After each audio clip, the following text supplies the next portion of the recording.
homofóbico? Meu Deus, a pergunta e eu vou responder. Pode responder, por favor. Se trata... Depois eu vou falar sobre alguns comentários. Eu vou falar, né? Homofóbico, eu não acho que seja uma homofobia. Mas a maneira que alguns tratam... Porque hoje, né, sabemos que uma coisa que eu não tenho vergonha de contar meu testemunho, aonde eu vou. Seja na igreja, seja onde eu for, seja na rede social, eu abro a boca mesmo. E algumas pessoas chegam a falar para mim: ei, terra passado, que o seu passado não te pertence mais, que aquilo outro, que isso aí, não sei o quê. Mas eu não tenho vergonha de contar. Eu me sinto bem me abrindo, contando a minha história. Conta no momento certo também. No momento certo. Então, eu tenho para falar que o meu ministério, apesar que eu tenho um amigo grande aqui, glória a Deus, que é o pastor Magno, mas o meu ministério é mais sustentado, né, e muito abraçado pela área feminina, missionárias, pastoras. Então eu sinto abraçado muito pelo ministério feminino, eu me sinto abraçado, tanto que eu já gravei clipes com mulheres, né, como irmãs. É um ministério que me acolhe.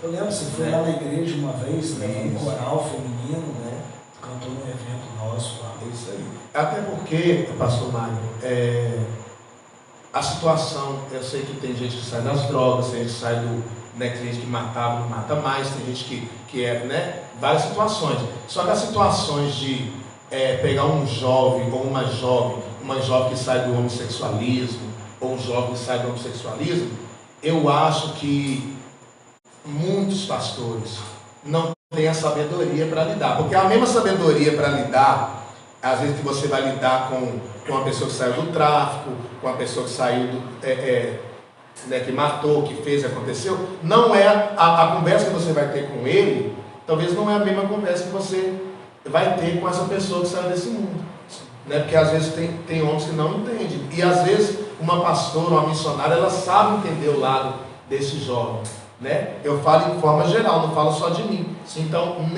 nesse momento, quando eu aceitei a Jesus, eu achei apoio nas mulheres nessa área, porque eu conversava e elas tinham a palavra certa para me dar. E cheguei, às vezes, com muitos pastores, muitos irmãos não tinham uma palavra, não sabiam me entender.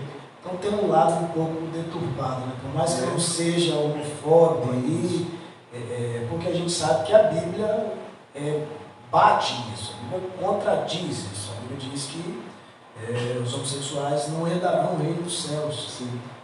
Hoje, há pouco tempo agora, teve um congresso onde um americano pregou, né, e falando sobre isso, e está sendo processado, está sofrendo, não sei se você chegou a ver aí na mídia aí, por conta de pregar isso. Eu acho que a igreja deve pregar isso, porque isso é bíblico, é a palavra, né?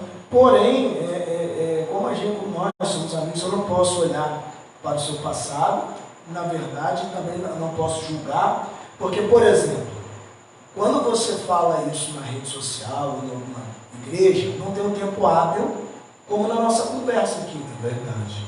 Que você colocou a situação da sua família, o que você enfrentou, as brigas na sua casa, o que levou você, de uma certa forma, para esse caminho, né?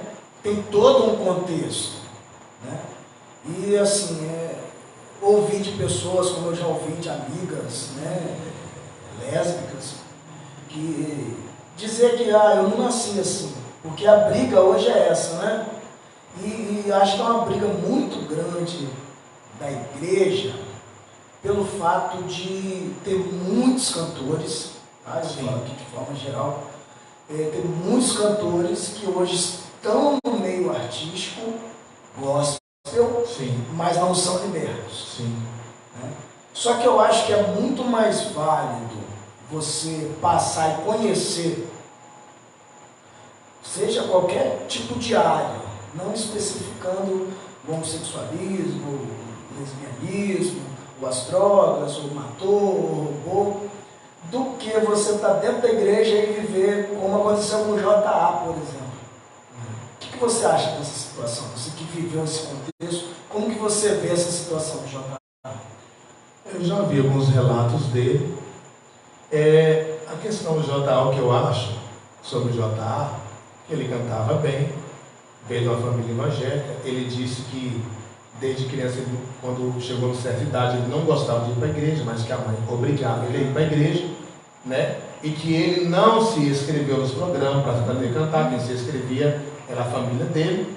Então acabou que ele ficou conhecido, famoso, a gravadora veio e gostou dele e contratou. Então ele passou aquele momento cantando, gravando, né? Mas só que não estava liberto, né? Aquela cura, aquela cura espiritual do interior, né? Ele não viveu. Então chegou uma hora, eu acho que ele se sufocou e, né? E decidiu abandonar tudo. Porque eu falo uma coisa, que uma pessoa, seja qualquer um, seja J.A., seja qualquer outro, que recebe uma oportunidade de Deus, né, de ser reconhecido no Brasil e fora do Brasil, e jogar uma oportunidade, uma bênção dessa fora, é porque realmente a pessoa está precisando de uma cura espiritual, porque a pessoa talvez recebeu aquela oportunidade, né, numa ocasião, porque fulano escreveu, porque foi num programa, porque aconteceu. Não foi fora do tempo. Isso aí, né? Deus então, não faz nada fora do isso tempo. Aí, entendeu? Então, era isso. A gente sabe que precisa de uma libertação.